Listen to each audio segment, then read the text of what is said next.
No, the lighting's good.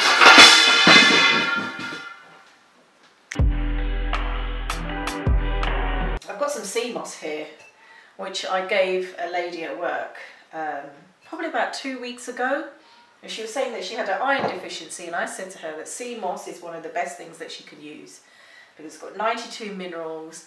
It's really good for iron as well, your iron levels. A woman in her 60s started using sea moss. I used to make up the gel for her, and she swears by it, and she says she doesn't even use it every day. And since her teens, she's always been anemic. So I asked her today, have you used the sea moss? And she said, no, I haven't used it yet. And I said to her, look, do you want me to just make the gel for you? Because if I don't do it, she'll just have it stuck in the fridge. I've got, which she didn't need to keep it in the fridge, because when it's dehydrated like this from the pack, you can just store it in your cupboard in its packaging. She had it in the fridge. It doesn't go off like this. But sea moss has 92 minerals, of which of 102 that are contained in our bodies, right? So if we're getting 92 minerals from that, one of them which would help her, which is her energy levels, and it's got a great mineral called iodine, which is great for brain function as well. So that also boosts your energy and brain function tenfold.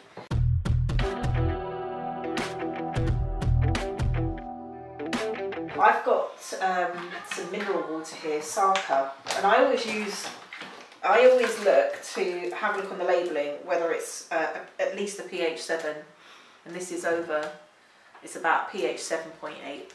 That's because it needs to be alkaline to really keep the alkaline levels of our bodies going. Because our body has about 7.35, 7.45 alkalinity. So why is it important to have a body in an alkaline state then? Because if the body is under 7.35, you know, you're going into a more acidic level in the body, and the body has like a natural pH balance, as I said, between 7.35 to 7.45. Anything beneath 7, which is more slightly acidic, and then more acidic, you can become prone to any illness under the sun. Your body will react in some way in terms of, you know, people are suffering from, you know, diabetes, acid reflux. A lot of these common illnesses that we're finding today, even just aching joints, rheumatoid arthritis, inflammation is one of the biggest problems that we're having at the moment. So we want to try and keep the body in balance. So I buy mineral water that's at least a pH 7, and Sarka is particularly good because it's about 7.8 or something like that. But I soak my mineral water in it. My mineral water? I soak my sea moss. I'm a bit tired because I've just come back from the nursery with my head chef role, but I'm just cracking on with what I've got to do. One of which I promised this young lady some sea moss, so I'm soaking it in mineral water. You can soak it in tap water, but I prefer to soak it in mineral water. Mineral water has minerals, it's purer, it's alkaline, and I've got a very natural, fabulous sea food here, so I want to try and keep it as alkaline as possible. So I'm soaking it in this bowl. Let me just have a look at the one that I soaked overnight, which is mine. Now there's a difference between the two of them. This one is a Caribbean sea moss from St. Lucia, and it's got a thinner vein, right? It's got a thicker vein in the middle that's holding it together, and that will swell up overnight. By the morning, that will have doubled in size. And this one is from Ireland. This is actual Irish sea moss.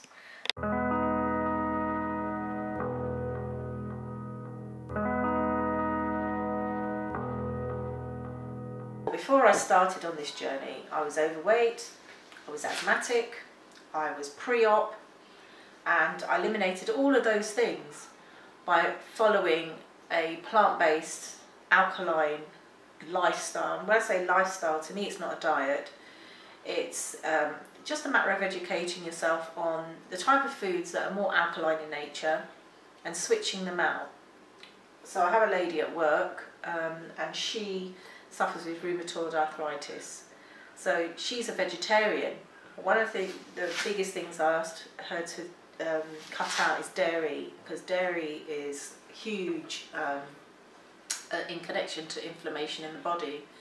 But she's really taken this on board. She's got my biomineral health plan. She's following the menus, and even if she's not following the specific recipes, I've said to her just stick to the ingredients. So I sent her a recommended food guide list. I'm going to do my wakame salad, and you know what, yesterday I did like a mushroom stew, and which I can have with alongside my salad, and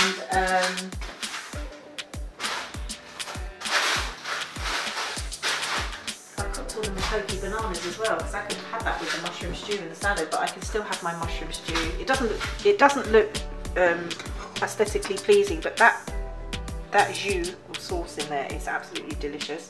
I had some earlier today. It's really, really delicious. It is nice, isn't it? But and I don't even really like mushrooms. So. I know you hate mushrooms. I said to you, it's going to be mushrooms, because that's it. I'm on this my clean eating detox. And mushrooms is on my biomineral plan for day 2. I can have it on day 3. Doesn't matter. It's not a problem. I'm going to have my salads as well with it. I like to cut my cucumber quite small, like that, and then scatter that in my salad.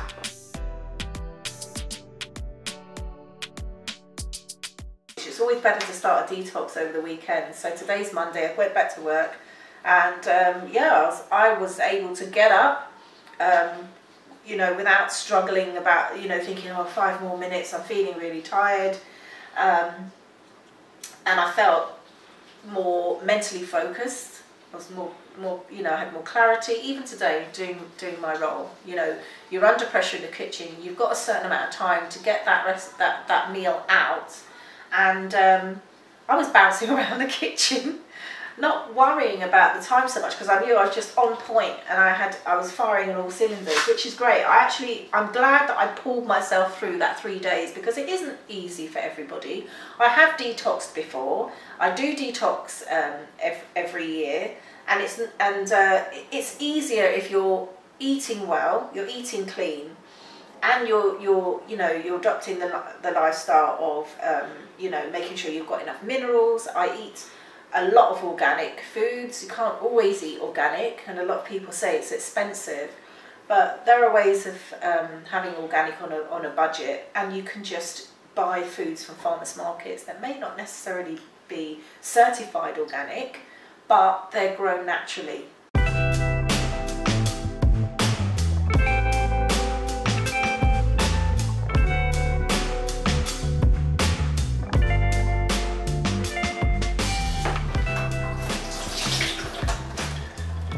So you can soak your wakame and dulse for about 10 minutes. Just strain it off, get rid of the water out of it.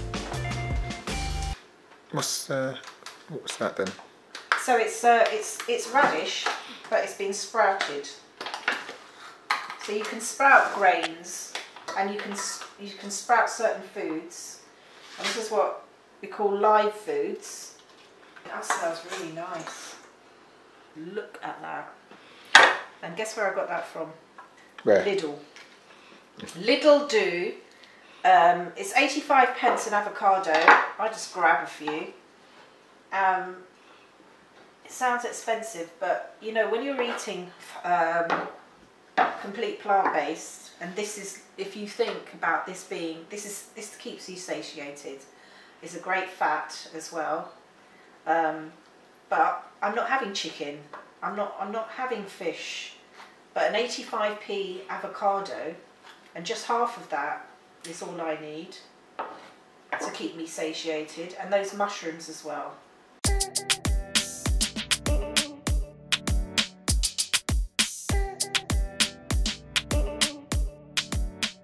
You had it cold, didn't you? Room temperature. Yeah, I just had it cold. Yeah, I think that's what I'm going to do. I don't need to warm it up. In fact, you know, I'm just going to eat it alongside it.